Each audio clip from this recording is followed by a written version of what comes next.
And while you're at it, go ahead and also download the Be Our Proud Severe Weather app. That way you can track, for instance, right down to your street. Now, about 30 minutes ago, we did get an update from Governor Jeff Landry and other state leaders. Yeah, our Sydney Simone was there and joins us live from GOHSEP. Sydney, what was the governor's message concerning Francine?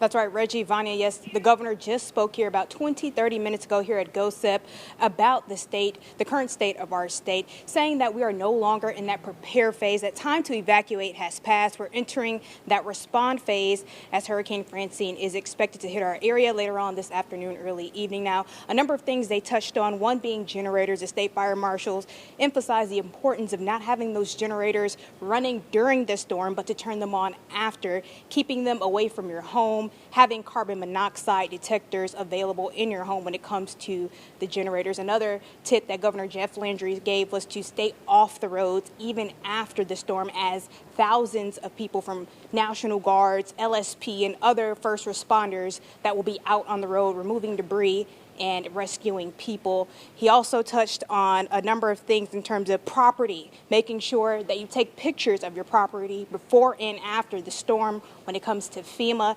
having your important documents on hand in case you do need to evacuate.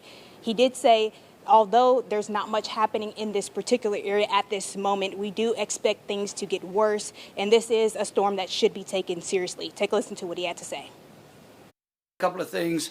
Again, want to thank Tony and FEMA, the FEMA administrator, Cresswell, and the White House for responding to Louisiana's needs and giving us that pre-landfall declaration.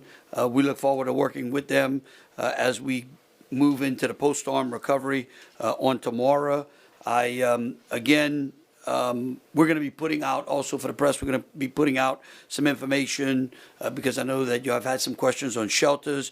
I would remind y'all that initial sheltering is always a local responsibility, and that they put it out. If statewide shelters are going to be operational, we will get y'all that information as well.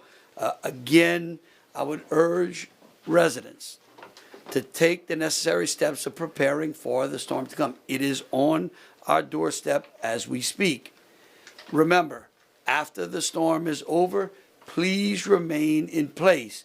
As you heard from all of these agencies, we are going to have a lot of people on the roadway that is necessary to put the vital infrastructure back in place so that you can go about your daily lives. We have checked with our utility partners. We feel like they pre-position the assets necessary to help them. Jay is going to give us some great information, hopefully tomorrow, that the winds will die down real fast so that the utility crews can get up and on those lines, because remember, they have a wind restriction as you know, if the wind exceeds 30 miles an hour, they can't repair the line. So we're hoping that this storm passes fast enough through the state and we can get all those utility trucks and DOTD and our first responders on the roadway. But again, we urge our citizens to stay off the roadway if you are not inside of that critical needs, vital labor force. And with that, we'll take any questions that y'all may have. Now, we do have a list of those local shelters in your area on our website.